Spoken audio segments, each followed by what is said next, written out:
All right, you guys see my dome screen here? Sure do.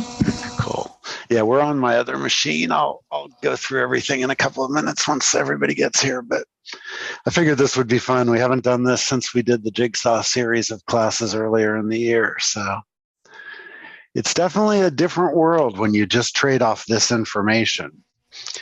And I think it's really good practice, even if you don't want to do it in the bigger, in the longer term. But it's a way of just getting totally dialed in on what's the price action and how's the order flow, either supporting the price action or starting to work against it. That's really the only questions.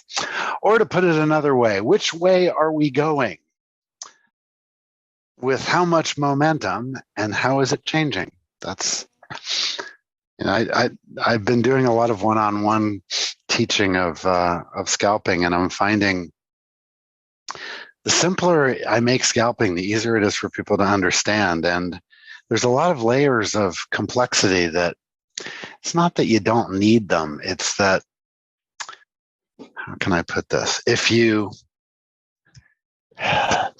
never had them, and I'm talking about a guy like video game guy here, if you never had the layers of complexity like charts and whatever, and you learn to trade well without them, they're just a distraction. And it's a very different kind of a mindset, but it's part of Scalper's mindset. So anyway, as I'm saying that, we're pushing down into some getting bought right here. And I can tell that's exceeding the recent range without even seeing LRCs, just because I've been watching it.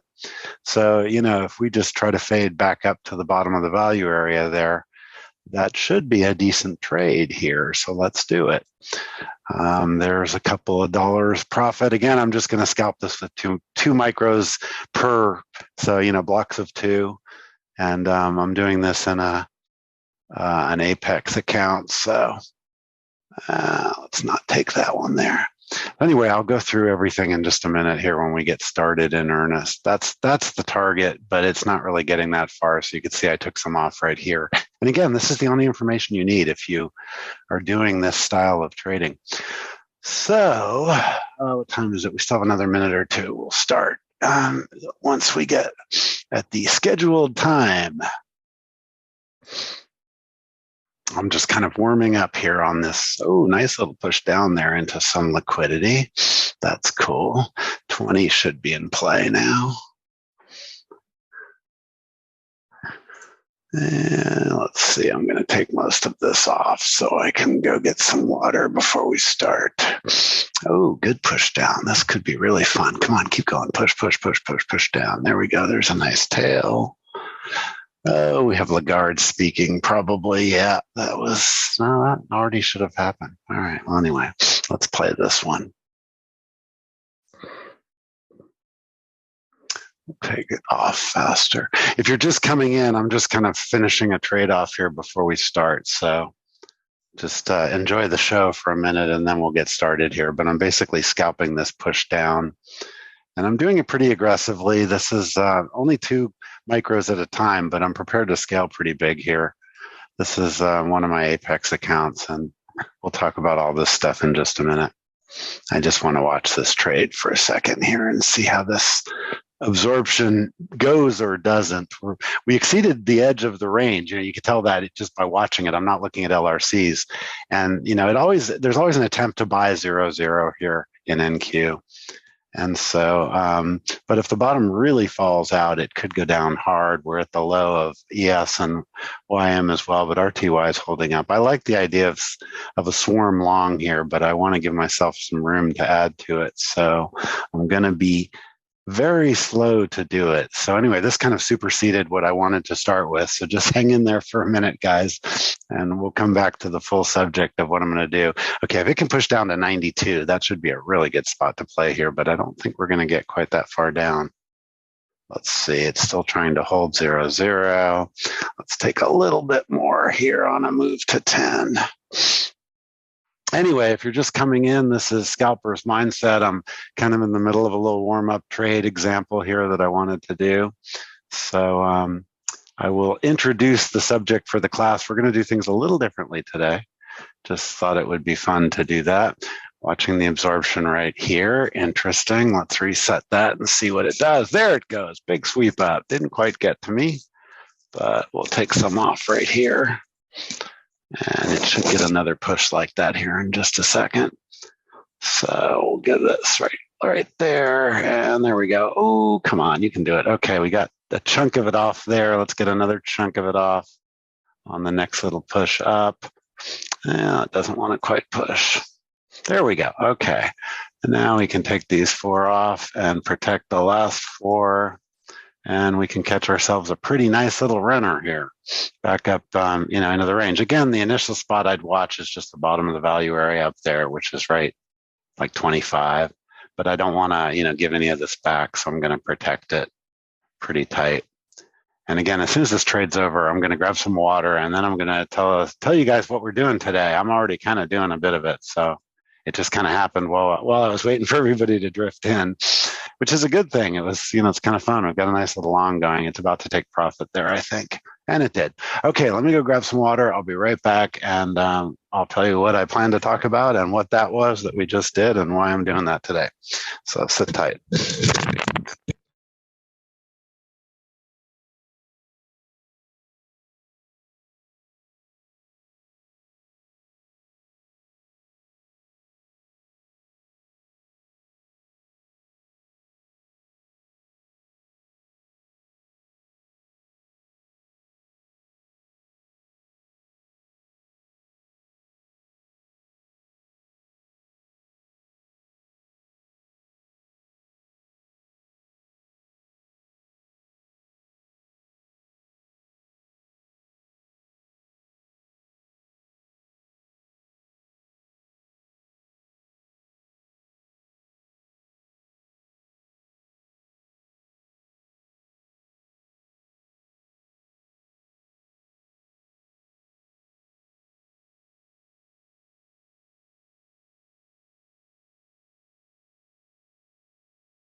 Alrighty, I am back.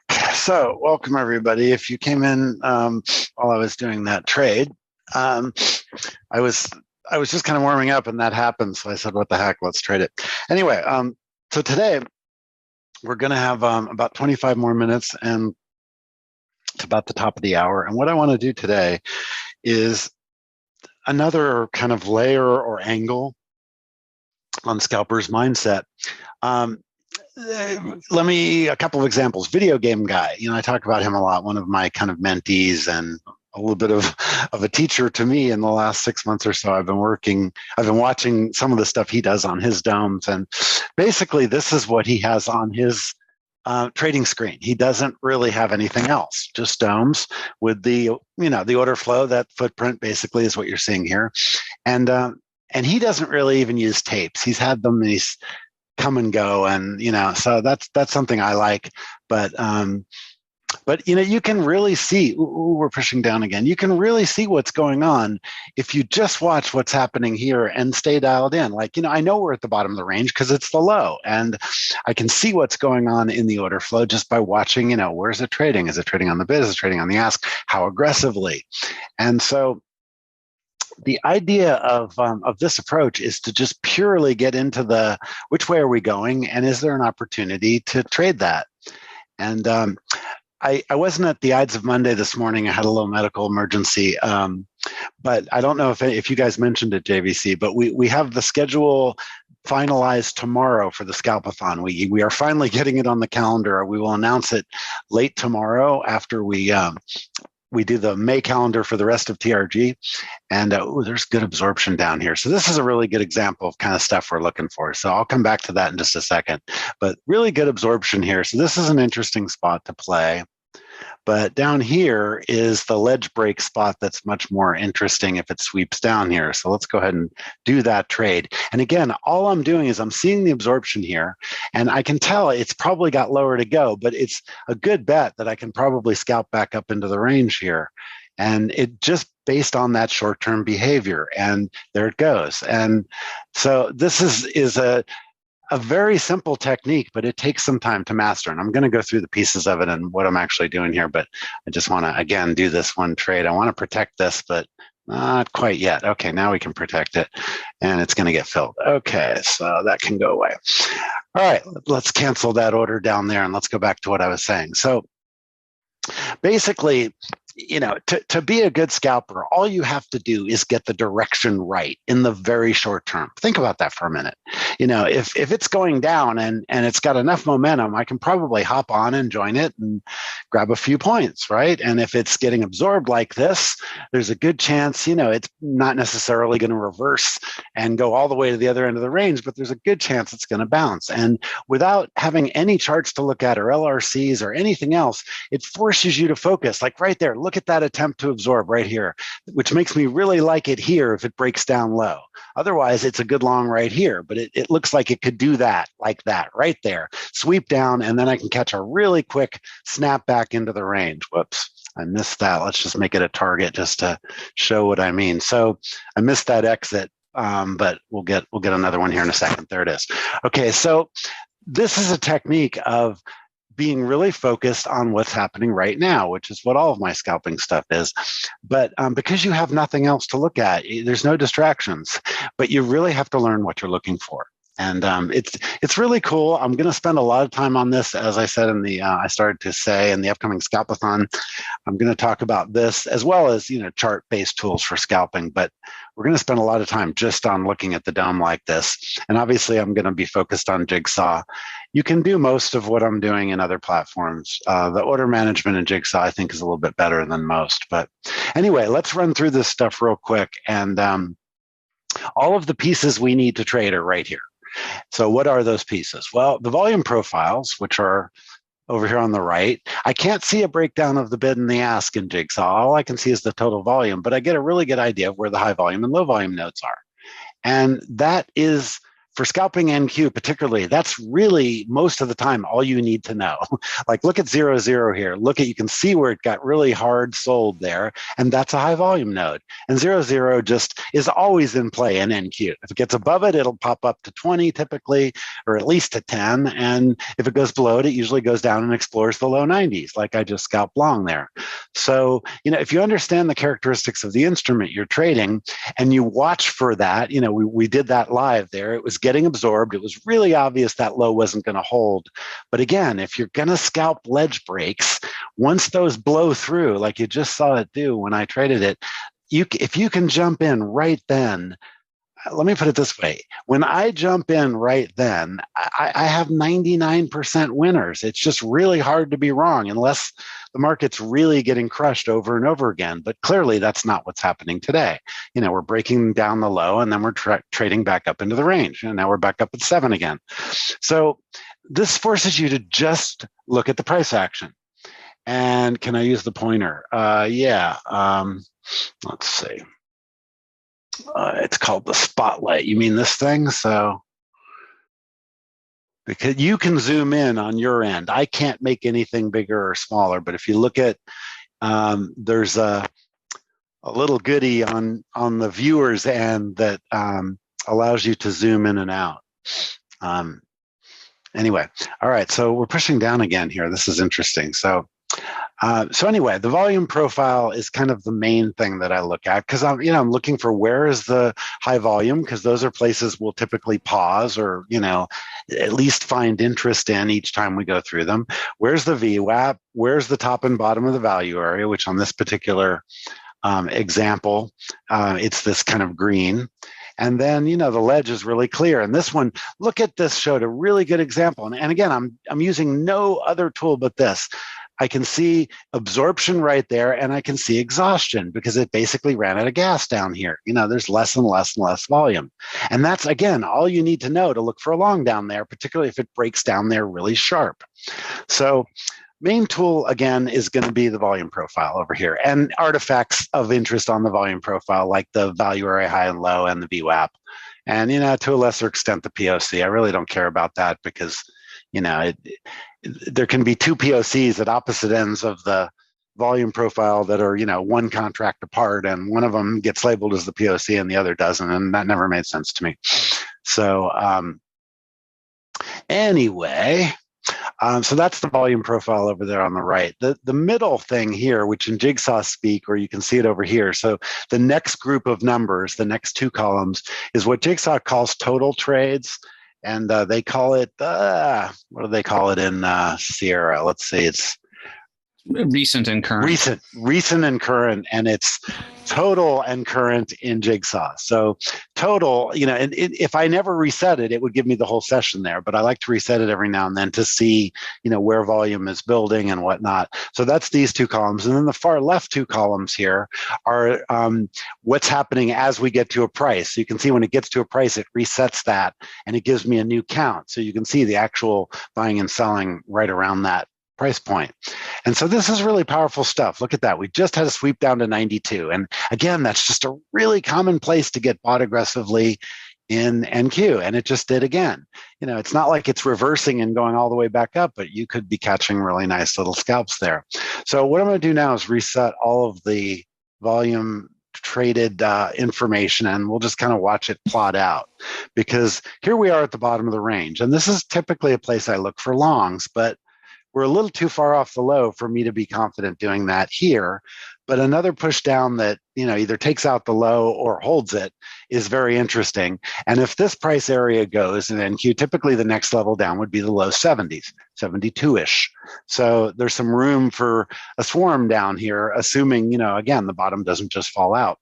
The reason I like to run two tapes like this, one of them is showing every trade, and this is NQ, even though I'm trading MNQ. That gives me a sense of the momentum. When it's going really fast, there's lots of energy. And when it slows down, there's not so much. And then over here, I'm just doing the exact same thing, but I'm filtering for 5 or more for blocks on a reconstructed tape. And the reason I'm doing that is it helps me see inflection points. When we come down, you'll see all the trading on the bid, and the blocks will get really big and price won't go down, and it's really clear it's getting absorbed. Also, when the ask is getting lifted, as the buyers are aggressive and the sellers are lifting the ask, that's easy to see too, because you see, at the ask, above, at, that kind of stuff. So it gives me a real quick sense of what's happening in the price action. And again, I'm watching NQ for this, but I'm trading MNQ. There's just so much more money in NQ. It's one of those is 10 of these. So it's just a better barometer of what's going on. And there's often a little bit of arbitrage. Sometimes you can pick off an NQ trade by watching, or an MNQ trade by watching what's going on in NQ. And sometimes they get 3-4 ticks apart, and it's a quick opportunity if you hop on it really, really quickly.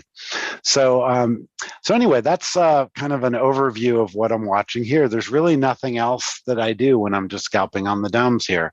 It's, are we, and, we say, well, you don't have your LRCs. How do you see the range? Well, by watching it. Like right now, the range is really clear. This is the top and this is the bottom. And the longer I watch it, the more understanding of the range I have, because I have no handicap. Like, look at that. We just had a push down and it got absorbed big time. You can just see the momentum. It's swept down and the buyers are just right there. So that makes me confident in like nibbling down here, maybe here. I'm just looking at little high volume nodes here. Maybe I can jump in and grab a few ticks if it sweeps down there like it just did. Now, could the low go? Yeah. Am I prepared to let these both get filled and get, pushed down? Yeah. Again, this type of behavior, this isn't how it feels when the market is trending down. This is what it looks like when there's buyers down here at the lows. So it's a scalpable long. You just got to be careful not to scale it too fast. And you have to really pay attention to what's going on. See, these big sweeps are getting bought. So with a little luck, that'll be a friendly sweep and maybe it'll fill me. And that's why on my little sheet of my criteria, you see, are the sweeps friendly? Yeah, they are. If it sweeps me into a trade like I just missed, there we go, and then sweeps up to my target. For example, right up here on this chunk of volume, let's make that a $10 bill as it pops back up there. And again, if it sweeps down, that's cool, because this is a perfect type of price action to swarm trade, because the odds that the low is just going to go and keep going are really, really low, because we're seeing buying here. It could just be shorts covering, but it's tradable, so who cares what it is.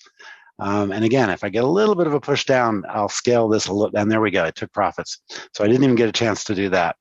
So there's a bunch of quick examples of how, if you just dial in on the DOM, and again, what am I looking for? Where are the high volume nodes? Where are the three things? The value area, high and low. Just classic market profile. If you revisit the bottom of the value area, it's likely to get sold. If we're going the other way, it's likely to get bought. Where's the VWAP? So I can get a sense of, how far we are off value. And I keep an eye on the other indexes. Like, look at this. RTY is right in the middle of its range, the low middle of its range. The other two are taking out their ledges, but RTY is usually a leader. And so I don't have a lot of fear the bottom's going to fall out as long as RTY stays positive. If it started to go negative and I saw that, we were trading down here, then I'd probably stop nibbling long over here in NQ because that would make that trade more dangerous. And again, if we can get the ledge lows on all of them, we could get a little bit of a trend down behavior going. But again, without any other tools, no trending, no LRCs, no nothing, I still can really see good little scalps here if I just get really dialed in on what's happening right now. And again, what is that? It's really simple. This is the little procedure to just run in your head over and over again. Which way are we going? Okay, what's the answer to that right now? We're not going either way. We're in ebb and flow at the low. That's what's happening. The market is not trend down. Yes, we're down a little bit, but it's not trending. There's buyers all over the place down here. We've seen it. Okay, so which way are we going? We're not going down. We are in ebb and flow at the low. Okay, what's the momentum like? It's really tradable. The sweeps are friendly, and every time we take out a bunch of stops, the buyers come ripping back in. So again, there's what I call, and you'll hear me say this over and over again, there's a bid under the market. That doesn't mean it's right at the price it's trading at. It means when we push down, the price finds buyers. Bid under the market. That's a good set of conditions to trade long, particularly when it's at the bottom of a ledge like this, because your risk is really clear. If this ledge goes, like I said, the next area I'm interested in is 72. So I probably wouldn't be really aggressive if it got down there and just blew through there. But it has yet to do that. That's the point. And now we're trading back up around that 0-0, and so again, it gave us a nice little 10-pointer there. And, you'll hear all these people complaining, oh, the market's choppy, it's not going anywhere. This is what I was saying, and I got asked this last week a couple of times. This is the kind of conditions where you scalp with size. Is Ted here? He's the one that asked me that. I don't see him. Well, maybe he'll hear it in the recording. Ted specifically asked me that during the overnight, can you trade with size? And I said, no, that's the time not to trade with size. This is the time to trade with size, guys, when it's really predictable. You can really scale aggressively if you want to. Okay, let's see. What else did I want to say about this? So again, without seeing the internals or the heat maps or any of the other stuff that I like to use that makes the picture clearer, you can trade just with this information. And it's really good practice because it forces you to watch the price action and the order flow. You have no other thing to watch. There are no charts. There's no LRCs. There's no handicap. There's no training wheels. It's what's the price doing right now? Which way are we going? Well, beautifully, we're not going either way. We're in ebb and flow at the low in a really nice, beautiful range. It's big enough to trade. It's predictable enough to trade. It's not getting broken aggressively. If I was looking at an LRC view, I could see all that. But guess what? You can see it all just looking at this once you learn what you're looking for. So a lot of the stuff I'm talking about right now is a little bit of an introduction to the upcoming Scalpathon.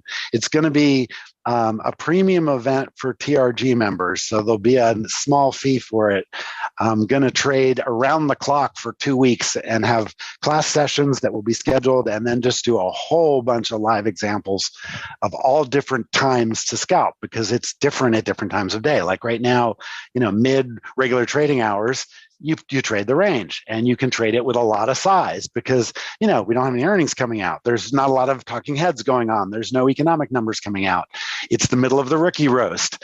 And a statistic you should get married to, every single one of you, is that this one, listen carefully. It's really important. I don't emphasize this one enough. The odds are overwhelmingly low that the market will not make a new high or a new low at this time of day unless there's some sort of news event that hits the tape. The market will typically make the day high or low. It will have done it by now, or it'll do it in the last 2 hours. Once you clear in my time zone, 9 o'clock, so in 8 more minutes, once we get to that point, the odds are overwhelmingly low. Again, if you take those two things out, if you take news out, some sort of news event hitting the market, that thing, not two things. If you take that out and you look at it statistically, it's ridiculously unlikely. That's why it's called the rookie roast, because rookies love to, oh my God, we're going to take out the low because, 2 hours ago when we got down there, it broke really aggressively. Well, guess what? That was the initial balance and the market was finding value. It already has found it for most of the day. So again, odds are just really, really low. So that makes for really good range scalping. And this is the most profitable thing I do, trading the middle of the day like this when there's nothing going on. It's just the most predictable, easiest stuff. So I showed you one example of it already. I'm waiting to see if we get another good setup. We're kind of, this is trading at 5 right now in NQ. And that's just, it's above 0, but it's not, it's not at 20 yet. It's kind of in the middle of nowhere. And again, the tools we're using, the value area low is at 20. So that might be a good spot to fade short, but long from here to there is not a very good play. It was a really good play down in the 90s when I did it already. So it just, it could consolidate here and head back down because it did have some good down energy. So which way are we going right now?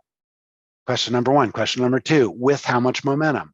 We're not ebb and flow at the low anymore. We're back up in the range and we're not really moving with much momentum, but we are moving up.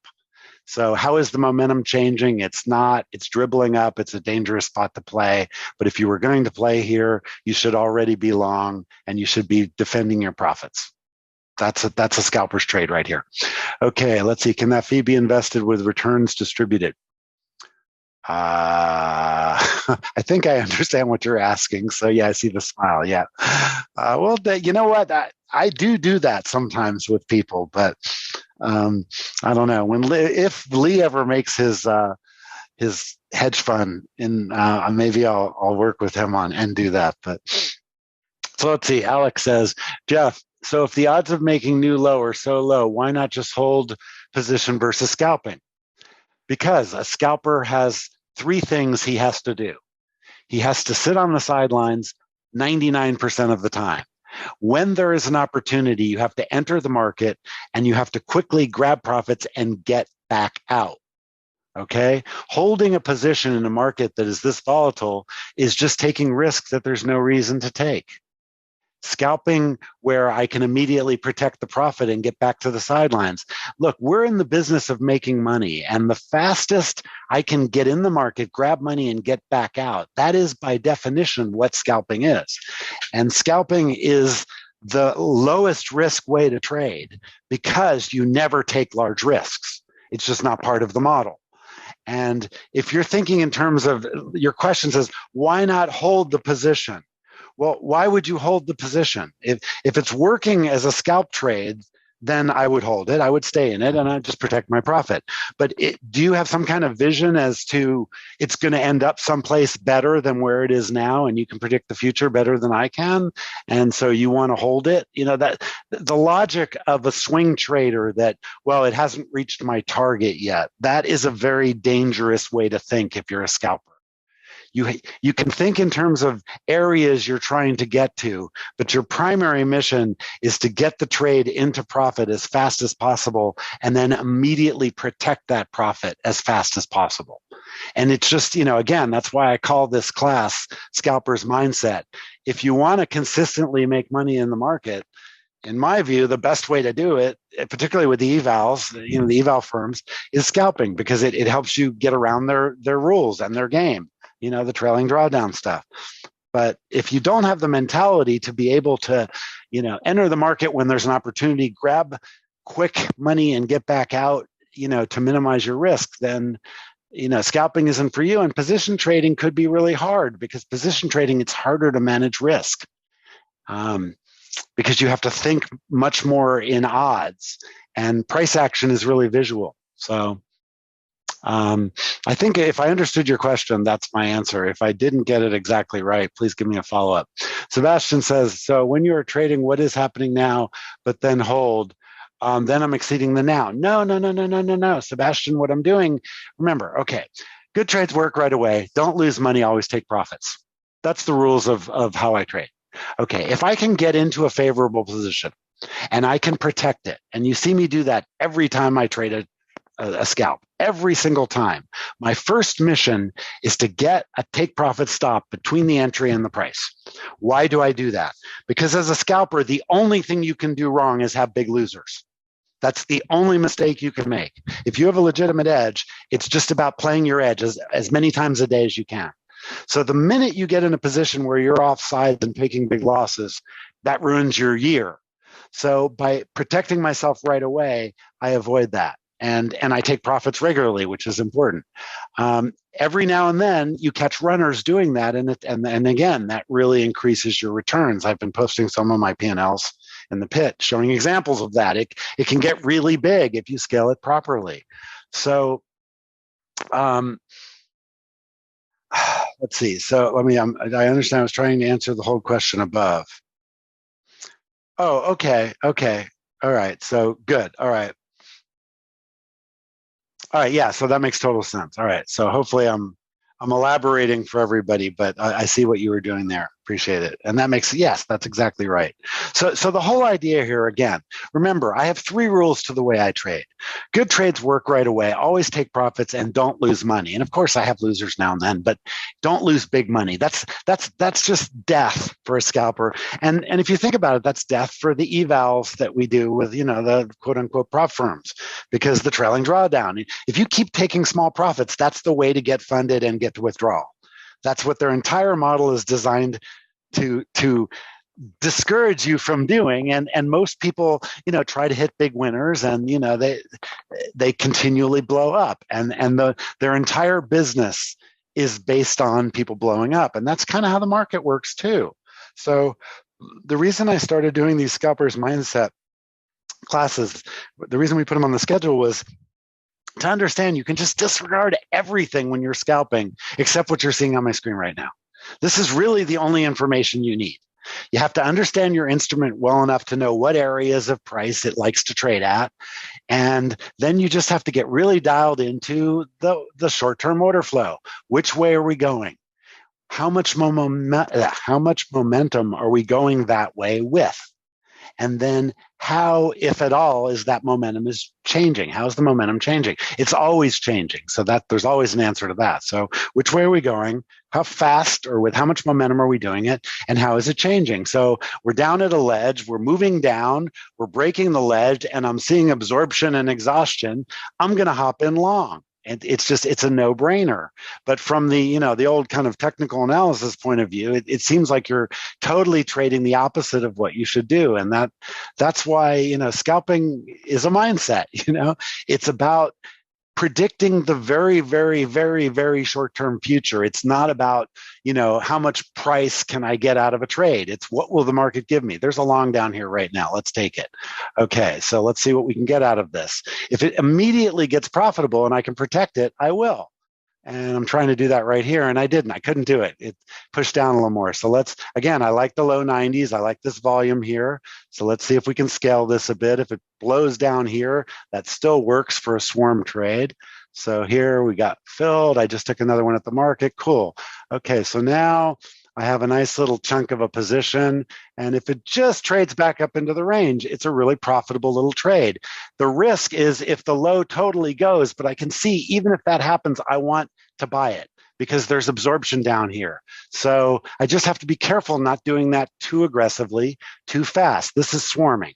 And this is the advanced version of how to do this. But again, we're going to talk about this a lot in the upcoming Scalpathon, and it's in the risk management 1, 2, and 3 classes in the library. So here we go. All right, we got filled on that chunk. Let's take another little chunk off. Let's take one more chunk off. Let's cancel this, try to protect this. There we go. So now I've got a really nice runner off the low, and good trades work right away. Protect your profit right away. And this could end up being $1,000 trade. because I'm in it at a really opportune spot. I scaled in deliberately and slowly. Yeah, I was a little off sides for a minute there, but now look how on sides we are. It's a very predictable behavior at the edge of a range or at a ledge, and this happens to be both. The range has been down here, and it is the ledge because it's the low of the session. So this is a really good little example here. And again, that's how you often, if you're going to catch a runner, that's how you should do it as a scalper. So back to Alex's question, you just have to, if you can get in the trade and protect it, then it's free money. If it keeps going, you just keep protecting it and manage it around the high volume nodes that, are really clear. You just stay right below the most recent one. Okay. Alec, did I answer your question? Do you have a follow-up question? Because I'm going to start wrapping up here pretty soon. This is a little half-hour scalping class. I don't go into too much detail. There's almost another long here, but we had really good volume down here. Let's see if we can get down here again. And maybe, again, I'm still looking for it to get. I really like it down at 72. I was trading that earlier during the overnight. So let's see if we can catch. See, now I'm just kind of letting it come to me. This is a classic NQ thing. Yes. Okay. Thank you for the response, Alex. So does anybody else have any questions about anything? This was a nice, profitable little, I'm not even watching the P&L, by the way. I minimized it so we wouldn't get distracted by it. Let's see, where the heck is it? Yeah, there we go. So $233. Just doing those. I'll take it. I'm not trade copying right now, Steve. This is just trading one account. The trade copier that I use is the Apex, which is a white label of the Replicanto one. Oh, we might get pushed down here. Maybe we can get another long. I'm going to leave those guys there and see if it comes down to me. Always let NQ come to you. Don't chase NQ. It's much better when it comes to you, and it might be doing that. See, I'm just sitting on the volume here, and there might be a spot. I could sit right there too. So I'm sitting on the volume of the last bounce. See where it traded into the bid? That was where it got bought. Let's see if we can do that again here. This is perfect range trading. I'll come back to your question in just a second. But it's Replicanto Apex is the one I use, and it works through Ninja. So if I'm copying, it's Jigsaw is trading through the Ninja bridge, and the copies are going down in Ninja. But right now I'm not copying. I find copying is there's pros and cons to copying. Let's see if we can get a fill here. Okay, cool. One of the problems with copying, Steve, if you don't want to do it all the time, I know people that do, and I think it's really dangerous. That was a nice little scalp there. Because while you're spreading your risk across multiple accounts, if you make a mistake or have, a platform issue and you're copying to all your accounts, the risk of blowing up every account at the same time is high. And that's really catastrophic, particularly if you worked really hard to get like 20 funded accounts. I see people copying to all 20 of their accounts, and I'm like, that's really stupid. So what I do is I break them down by risk categories and I copy them, 2 or 3 at a time. And that's what I do. But right now I'm not doing any copying. I'm just trading this one account. This is an Apex, and it's a 50K, quote unquote, 25K drawdown. So I'm using blocks of 2, and I'm mildly aggressive. I'm not being real aggressive here. So anyway, we'll do this one more trade here, and then let's scoot this down in case it pushes that low, since I already have a little bit of a position on. So what other questions, comments does anybody have? I'll stick around for a minute and ask. Oh, I missed by a tick again. Look at that. That happens so often when I have a limit order. Oh, it's too funny.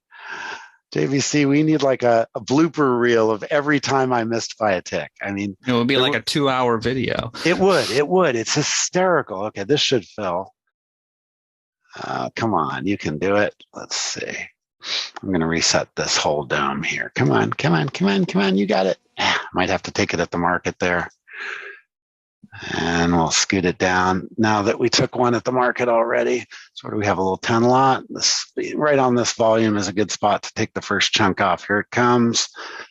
We'll kill that one. Oh, good sweep down. Let's jump in on this. And All right. So as we go out on our session here, I'm just kind of scaled up. I've got 14 micros now on this one. And we're going to take profits really fast because that's our job. Our job is to get in the market, grab profits really fast, and get back out. Because if we're in the market, we're at risk. So there we go. That filled all those guys. Now we can kill that, protect the last 4. And there you go. So there's another $100. So this might become a runner here. I don't think it's gonna, but I'm long from 88.75. We're trading 99. I've got 4. I'm going to put those two together and do all or nothing here, chasing them. I might get a really good runner. We could go all the way to the value area low here at 20. Let's see. But I'm not going to let it, get away from me. You always protect your profits. So now 0.0 is what I'm protecting. It'll either rip up or it'll drop back down into here, and it dropped back down. Cool. So another quick $100. All right. So anyway, thanks everybody. Yeah, I saw some results from you, Jeffrey. That was really good stuff. Keep it up. And again, the Scalpathon, it will be available to the public at a much higher cost. We'll do a significantly discounted for TRG members. It's going to go on over 2 weeks. There's going to be, I think I'm going to do 2 or 3 really in-depth classroom sessions without, to go over the setups. I'm going to really nail down the new setups that I'm trading, the new approach with the quote unquote, the new paradigm, which is scaled up. I'm going to talk about that and how to manage that additional risk. And when I choose to do that, it's based on the conditions and the size of the account. We'll talk about that. So anyway, all of that is coming. There will be an announcement probably late tomorrow or early Wednesday, and it will start at the end of the month. So that will be fun. Join us if you are interested. Thank you, everybody. If there are no other questions, I don't see anything. Thank you, JVC, as usual. Absolutely. See you guys later. Join us tomorrow for a fishing trip. Yes, absolutely. That will be fun as usual. Have a good one. I'll see you guys later.